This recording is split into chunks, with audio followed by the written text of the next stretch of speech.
चंपई जी थे, आज हेमंत जी आ गए, सत्ता में पुनः बदलाव हो गया, लेकिन हम लोग व्यवस्था को बदलने के लिए आए हैं। तो रहा सवाल, नियति जब भी मौका देती है तो डायरेक्ट आपको बड़े पटल पे नहीं देती है, एक छोटे स्तर से देती है। हम लोग भी धनबाद के एक छोटे से मतलब कार्यक्रम के माध्यम से यहाँ तक आए। पर हमें अवसर मिलेगा तो मुद्दों को सदन में रखेंगे, और वहाँ अगर अवसर नहीं मिला तो सड़क में है आपके लिए।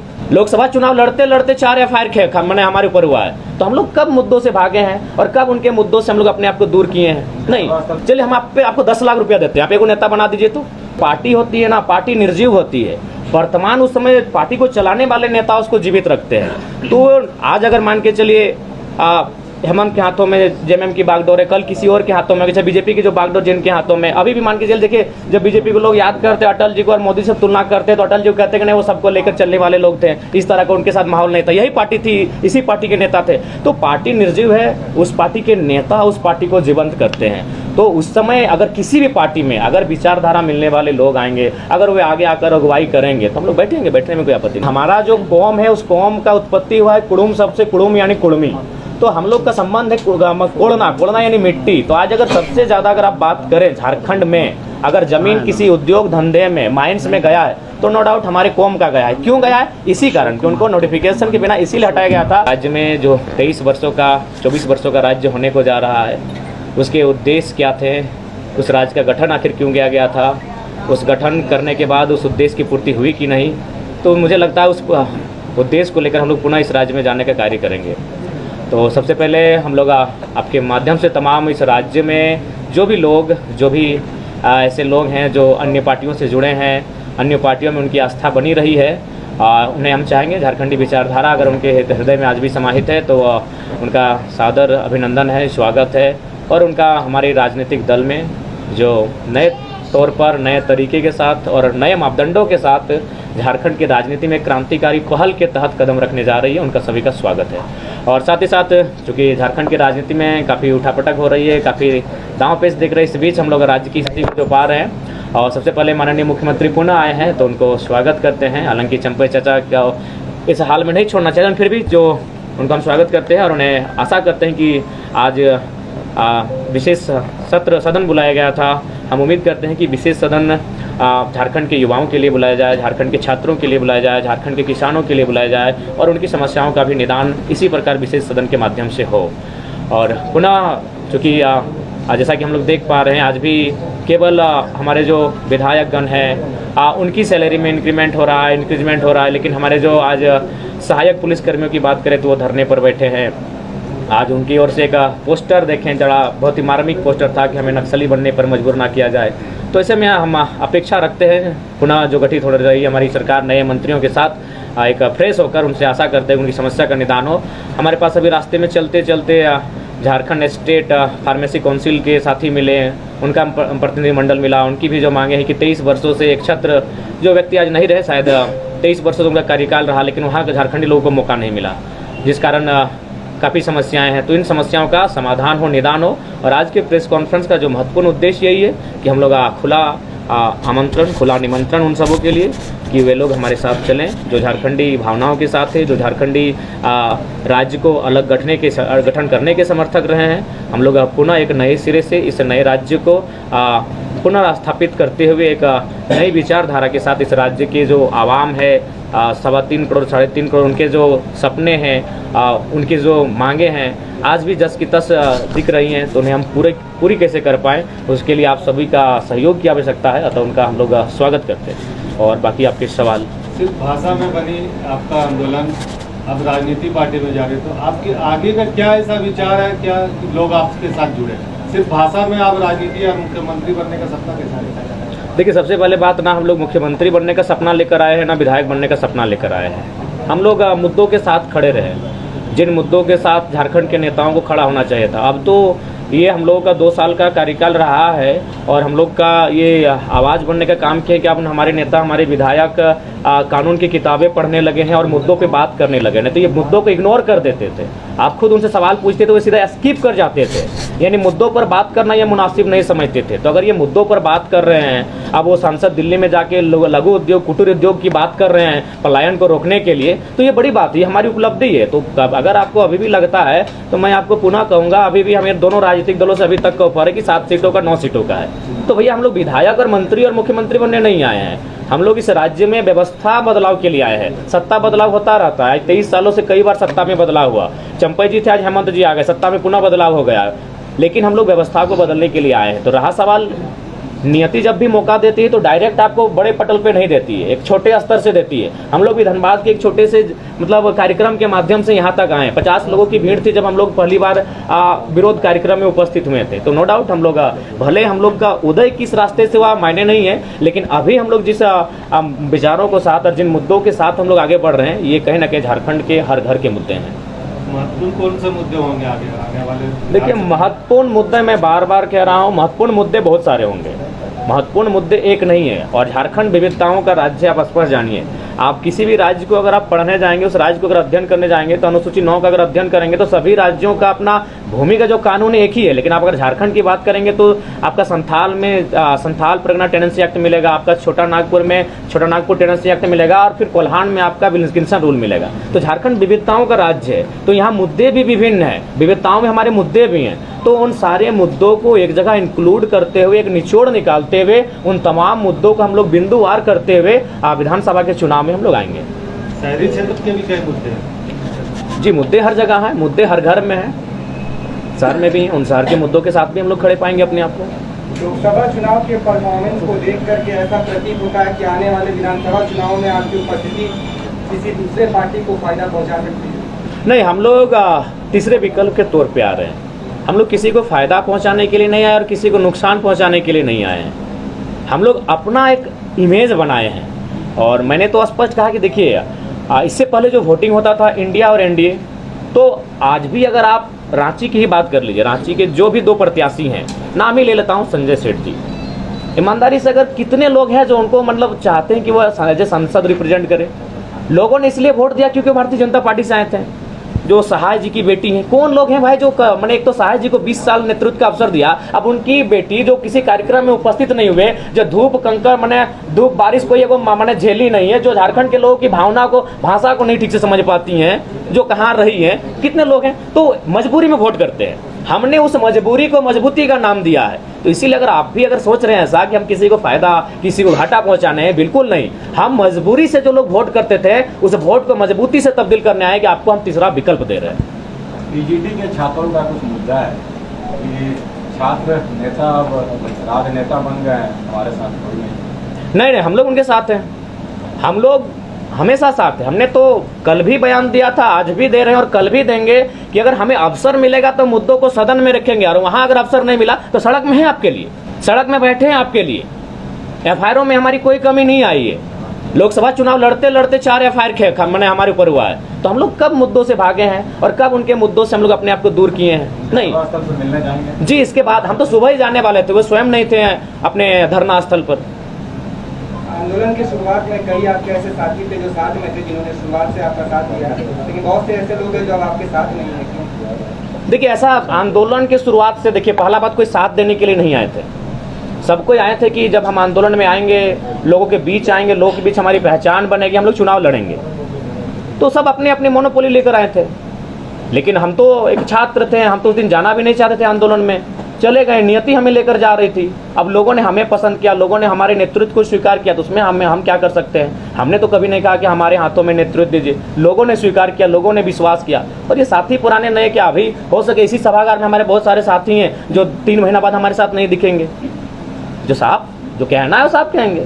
शुरू से ही आंदोलनों के पीछे आपकी राजनीतिक महत्वाकांक्षा नहीं, बिल्कुल नहीं। अगर आप हैं तो प्रमाणित कीजिए। हमने तो कभी राजनीतिक महत्वाकांक्षा नहीं। अच्छा, अगर है तो हम आपको, चलिए हम आपको 10 लाख रुपया देते हैं, आप एक नेता बना दीजिए। तो 10 लाख रुपया दे रहे, 1 करोड़ रुपया दे रहे हैं, किसी भीड़ सजाइए और किसी कॉलेज के पढ़ने वाले नेता को सीएम के रूप में फेस करवा दीजिए। सर, बोलना आसान है, नेता बन जाएगा रातों रात, इतना आसान चीज़ है? उसके लिए लड़ना पड़ता है, उसके लिए कलेजा चाहिए, जिगर चाहिए, बात करना होता है बीसीसीएल के खिलाफ, धरना देना पड़ता है, केस खाना पड़ता है। नेता ऐसे बनता है? 10 लाख नहीं, आपको नेता बना दीजिए। जयराम जी, आप 50-55 सीट पर आगामी विधानसभा चुनाव में लड़ने वाले हैं।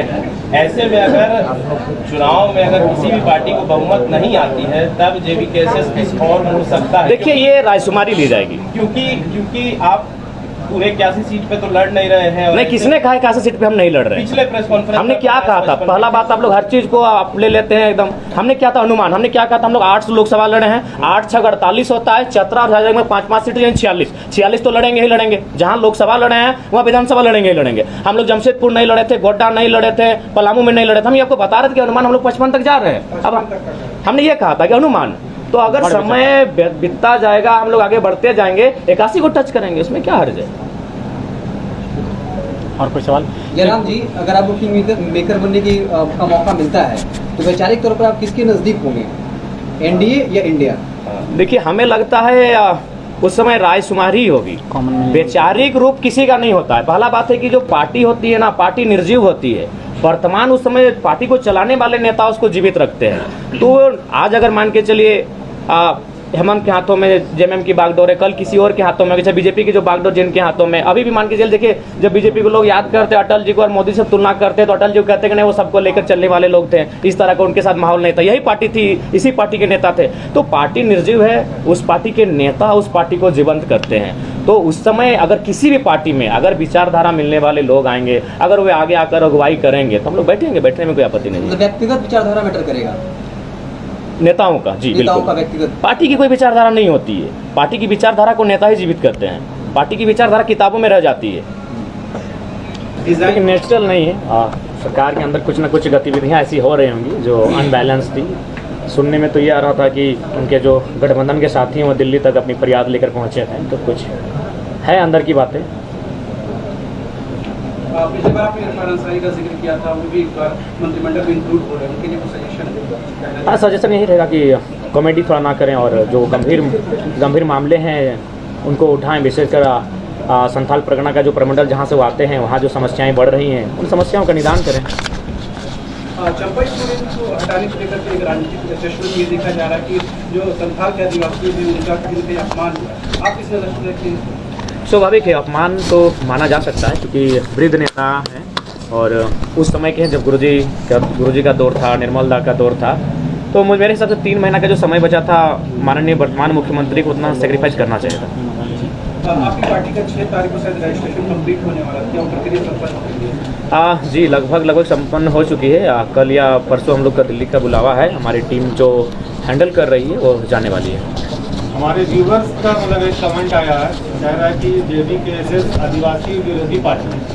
अच्छा, ठीक है। देखिए, पहला बात व्यूवर्स कहें, ठीक है, कौन सा काम हमारा आदिवासी विरोधी, जरा बताएं। कोई बयान हमारा आदिवासी विरोधी, हमारा कोई काम आदिवासी विरोधी? तो फिर आप इतने बड़े पत्रकार हैं, इतने बड़े कक्ष में बैठे हैं पत्रकारों के बीच और एक व्यूअर के कमेंट को उठा लिया, आपके पास कोई तर्क ही नहीं है, तो मैं नहीं लगता कि आप अपना भी समय जाया कर रहे हो, मेरा भी। कल हम मुआवजा दिलाएं 15 लाख का, वो आदिवासी परिवार था। भूमिज परिवार को हम 26 लाख का मुआवजा दिलाएं। कोई काम बताइएगा तब ना। ऐसे कोई व्यूअर मैंने कोई फेसबुक में कोई लिख दिया, आप उसको गंभीर रूप में सवाल ले लेंगे। आपके देखिए, वो जो सवाल वहाँ से आ रहा है, उस सवाल के पास अगर आपके कोई भी तर्क अगर टेली कर रहा है तो इस सवाल को रखिए, नहीं तो आप अपना भी समय गंवा रहे हैं, मेरा भी, और हमको लगता है इस मर्यादित हॉल का भी समय गंवा रहे हैं। ज़्यादा एक सवाल ये है, पिछली बार जब किसी कर आपने कहा था कि कोई हमारा प्री-कोर अलायंस नहीं होगा, जब भी होगा पोस्ट-कोर अलायंस होगा, होंगे अपने लोगों से बातचीत करेंगे। जी बिल्कुल। तो इस बीच में कुछ आपका माइंडसेट बदला है? नहीं, माइंडसेट वही है। हाँ, अलायंस के लिए बहुत सारी टीमें आई हैं और जो प्रभारी बन के आ रहे हैं उस केबिन में भी उस बैठकर हमारी चर्चा हो रही है हमारे नाम का। लेकिन जो मन हम लोग बना लिए हैं, जो ठान लिए, देखिए पहले बात है कि आज तक लोग झारखंड को ना समझे हैं, ना झारखंड आंदोलन करने के तरीकों को समझे हैं, ना झारखंड अलग हुआ क्यों उन कारणों को समझे हैं।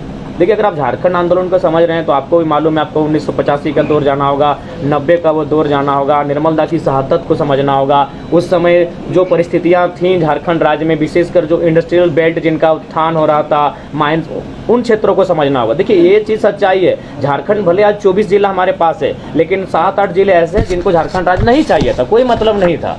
तो इसलिए पहला बात, आज भी लोग समझे नहीं झारखंड, तो इसीलिए हमारी आइडियोलॉजी है भैया, हम लोग आइडियोलॉजी के साथ चलेंगे। हम लोग एक प्रयास करने आए हैं, तो आज देख सकते हैं, आज यही झारखंड मुक्ति मोर्चा है और इसके संस्थापक के वो फोटो तक नहीं उस बैनर में। जयराम जी, अभी किसी पत्रकार साथी ने पूछा कि उनके व्यूअर ने कोई कमेंट किया है, तो उसका आपने कहा कि सवाल। जी, मेरा कहना ये है कि अगर कोई व्यूअर या फिर कोई समर्थक कमेंट कर रहा है उसका जवाब तो आपको देना ही पड़ेगा कि आज तो हम भी तो आपसे पूछेंगे कौन सा सवाल। नहीं नहीं, हाँ चाहे हम जेएमएम ठीक की है। बात करें, नहीं मेरा बात, हाँ, बोलिए। चाहे हम जेएमएम की बात करें या भाजपा की बात करें, हमेशा से उन लोगों ने जनता को नजरअंदाज किया है। उनके व्यूअर ने अगर सवाल किया है तो जवाब आप देंगे, आपने क्या किया था। तो हम तो वही पूछ रहे हैं कैसे अब व्यूअर पहला बात तो व्यूअर क्या वहाँ तय भी नहीं कि व्यूअर आपका 18 साल प्लस का भी, लेकिन उसकी बौद्धिकता भी है कि नहीं है। आप पहला बात अच्छा क्यों में रुचि भी कम दिख रही है। अरे भाई रुचि झारखंड विविधताओं का राज्य है। मुख्यमंत्री भी तो पलामू में नहीं है, हेमंत सोरेन पलामू में नहीं है, नहीं हेमंत सोरेन भी पलामू में नहीं है, जेएमएम पलामू में नहीं है, बीजेपी कोल्हान में नहीं है। आपने वो सवाल कभी उनसे किया? रुचि देखिए समय लगेगा जब झारखंड राज्य को नहीं ठीक है प्रेस वार्ता का मतलब, लेकिन आप बताइए कौन सा आदिवासी कार्य हमारे आपने कहा आप ठीक है, किसी ने कहा आप महतो विरोधी, किसी ने कहा आप मुस्लिम विरोधी, किसी ने कहा आप स्वर्ण विरोधी हैं, तो कैसे है बताइए ना। हम सपने में जान रहे हैं हमने कब विरोध किया, मेरा कौन सा स्टेटमेंट है। गजब हाल आप करते हैं, बताइए कहाँ हमने विरोध किया, क्यों विरोधी हैं, हम कैसे विरोधी हैं। अगर तो वही तो हमने पूछा कि क्या आपके पास कोई तर्क है, कोई आर्गुमेंट है। अरे सवाल देखिए, सवाल विरोधी का सवाल आया है, दूसरा सवाल होता हम बात करते हैं। आपने कहा विरोधी, कैसे, मेरा कौन सा स्टेटमेंट है। हम भी आपको कह दिए आप हमारे विरोधी हैं, तो कुछ भी तो आप टेली की देखिए कुछ हर सवाल का उत्तर। पहला बात है कि फर्स्ट टाइम आप भी जानते हैं कि फर्स्ट टाइम झारखंड में कोई लीडर है जो सवाल को स्किप नहीं करता है। तो जब हम अपने सवालों का उत्तर दे रहे हैं तो ऐसा नहीं कि आप कोई भी बेतुका सा मतलब अगर कहीं सवाल उठ के आया तो उसको टेली कीजिए, नहीं टेली कीजिए आप नहीं तो जनता। अच्छा एक बात बताइए, जनता कौन सा सवाल करेगी। 1 मिनट, आप लोग इंटेलेक्चुअल लोग हैं, थोड़ा सा भी अपना मेहनत नहीं करेंगे। जनाब ये अगला सवाल ये है, जनाब जी लोकसभा चुनाव में अल्पसंख्यक आपके साथ खड़े दिखे, जब आप ये कहते हैं कि हम चुनाव के बाद एनडीए के साथ या इंडिया के साथ जाएंगे, तो कहीं न कहीं जो अल्पसंख्यक समाज है वो बीजेपी को लेकर नेगेटिव एक पर्सपेक्टिव रखते हैं, क्या कहेंगे इसमें। देखिए सबसे पहली बात है कि हमने पहले कहा है कि जब हम लोग कुछ भी तय करेंगे तो अपने जनता के बीच बैठेंगे और उसके बीच जो रायशुमारी है उसके बाद हम लोग तय करेंगे। तो जब हम जनता के बीच बैठेंगे तो क्या वो जनता अल्पसंख्यक नहीं होगी, जनता तो अल्पसंख्यक भी होगी ना। कुर्मी समाज का भी मांग है कि आदिवासी सूची में शामिल किया जाए, आपका क्या स्टैंड है। देखिए हमने स्पष्ट कहा है कि जब हम लोग सदन में आएंगे, देखिए जहाँ समस्या है समाधान वही है। और जहाँ तक कुर्मी समुदाय का मांग है ये आज का नहीं है, जब हमारा जन्म नहीं हुआ था, हमारे पिताजी का जन्म नहीं हुआ था, जब से 1950 में बगैर नोटिफिकेशन के उनको शेड्यूल ट्राइब, जो उस समय प्रिमिटिव ट्राइब होता था वर्जिन उसके नाम से, उस समय शेड्यूल ट्राइब नाम नहीं था, तो उस समय हम लोग सूचीबद्ध थे बाकायदा, हमारा CNT में सारी चीज़ें आ रहा। ऐसा नहीं आज आप आदिवासियों के पीछे हम लोग, ऐसा बात नहीं, हम लोग दूर में रहते हैं। उनका भी कहना भाई आप ट्राइब हैं, कौन कह रहा है कि आप ट्राइब नहीं, बस शेड्यूल मत हो। उसको उनको ये इस बात का डर है कि जो 26% का रिजर्वेशन है उसमें उनको लग रहा है कि मतलब हम लोग का मैंने आपकी एंट्री होगी तो हमें हमारा हक अधिकार वंचित होगा। तो उस पर हमने स्पष्ट कहा है कि इसी देश में 2016 से पहले कोई ऐसी व्यवस्था नहीं थी कि जो लोग रिजर्वेशन का लाभ नहीं ले रहे हैं वे लोग आएंगे, लेकिन अचानक 2016 में एक बिल आता है EWS के नाम से, पूरा देश उसे स्वीकार भी करता है। तो मेरे कहने का तात्पर्य पहला बात है कि इस माइंड से आपको देखना होगा कि हमारी जो मांगे हैं वो आरक्षण की नहीं, वो संरक्षण की है। इसलिए संरक्षण की मांगे हैं कि हमारा जो कौम है उस कौम का उत्पत्ति हुआ है कुड़ुम सबसे, कुड़ुम यानी कुड़मी, तो हम लोग का संबंध है कोड़ना यानी मिट्टी। तो आज अगर सबसे ज़्यादा अगर आप बात करें झारखंड में, अगर जमीन किसी उद्योग धंधे में माइंस में गया है तो नो डाउट हमारे कौम का गया है। क्यों गया है? इसी कारण कि उनको नोटिफिकेशन के बिना इसीलिए हटाया गया था।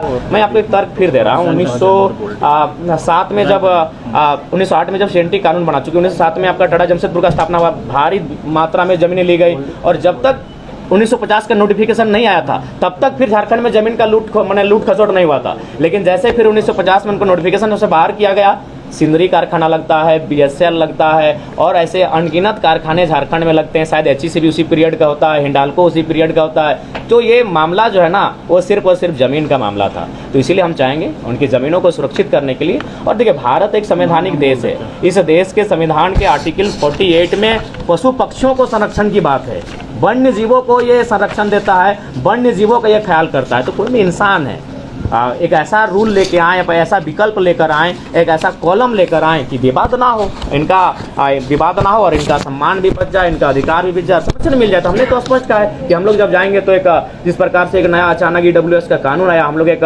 न्यू कोई कॉलम लेकर आएंगे और ये विवाद का समाधान करेंगे।